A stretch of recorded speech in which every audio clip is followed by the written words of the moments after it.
Okay, तो हमने अभी ये देखा है new entry, test report, add package, add test भी देखा है। ओके, अभी ऐड पेशेंट सेम है जो हम रेगुलर करते हैं।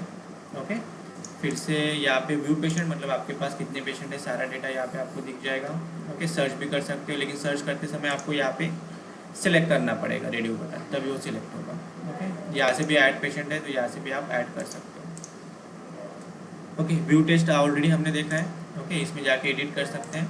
नेक्स्ट है रेफर डॉक्टर, तो ये भी आपने जितने डॉक्टर्स है यहाँ पे दिख जाएंगे, यहाँ से एडिट हो जाएंगे। ओके, एडिट करते समय सभी फील्ड आप एक बार कंपलसरी फिलअप करना पड़ेगा रेफर डॉक्टर्स।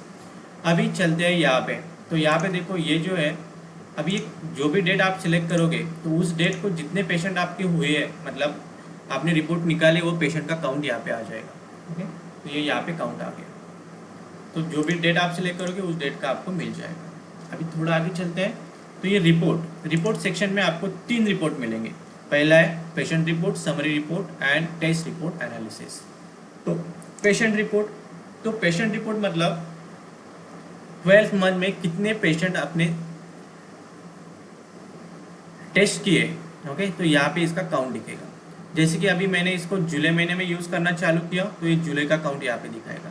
ओके, तो अभी ये 17 दिखा रहा है, 17.5 है तो ये 17 दिखा रहा है। ओके, सो अगर आपको पर्टिकुलर डेट के अंदर चेक करना है कि मेरे 10 दिन में कितने हो गए, 8 दिन में कितने हो गए, तो आप यहाँ से सिलेक्ट कर सकते हो। जैसे कि मैंने फॉर एग्जांपल 8 दिन में देखा तो ये 7 हो गए। ओके, 1 मंथ का देखना है तो 1 मंथ का देख लो।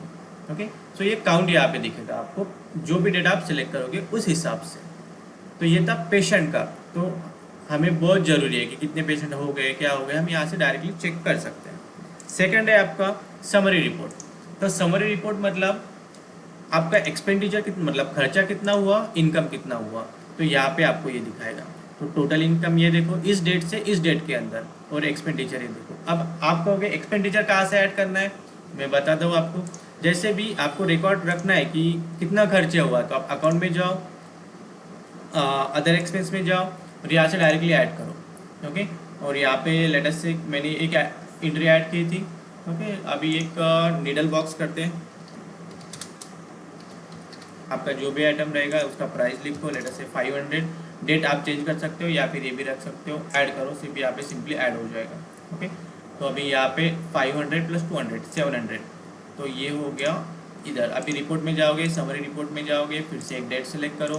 ओके, तो ये देखो 700 आ गया, तो ये एक्सपेंडिचर, ये आपका इनकम, तो यहाँ से आपको पता चलेगा। नेक्स्ट है आपका test report analysis. Test report analysis मतलब कौन सी टेस्ट हमने कितने टाइम्स की है। तो जैसे मैं फॉर एग्जांपल सीबीसी लेता हूँ, तो सीबीसी टेस्ट इस मंथ में हमने इतने टाइम्स लिए, तो एक टोटल 12 मंथ का काउंट यहाँ पे आ जाएगा। अभी जैसे जैसे आप सॉफ्टवेयर यूज़ करते जाओगे 1 बाय 1 मंथ आगे बढ़ेगा। जैसे कि अभी जुलाई है, नेक्स्ट मंथ में जाओगे तो ये आगे बढ़ेगा, अगस्त में चला जाएगा। ओके, और यहाँ से 1 मंथ कम हो जाएगा। और यहाँ पे पर्टिकुलर डेज के अंदर लेटर से मुझे यहाँ 8 दिन में ये टेस्ट कितने टाइम्स की, तो 1 टाइम की है। 10 डेज में कितने टाइम्स की है, ओके, 10 से लेके 31 तक 20 डेज में, तो ये 10 टाइम्स हुई है। सो ये काउंट हमें यहाँ पे डेट वाइज दिखाएगा और हर एक टेस्ट का दिखाएगा। जितने भी टेस्ट आपके पास होंगे वो हर एक टेस्ट का यहाँ पे काउंट आपको दिखाएगा। ओके, तो ये देखो ये टेस्ट इस डेट से इस डेट तक। ओके, सो यहाँ से हम हर एक टेस्ट का काउंट देख सकते हैं, तो इससे हमें पता चलेगा कौन सा मटेरियल हमें ज़्यादा लाना है या फिर किसकी रिक्वायरमेंट ज़्यादा हो सकती है। तो ये है report section. Okay, so I think report आपको समझ में आ गया होगा। ओके, इसमें रिपोर्ट सेक्शन में आपको 3 रिपोर्ट मिलेंगे, patient, summary and test report के लिए।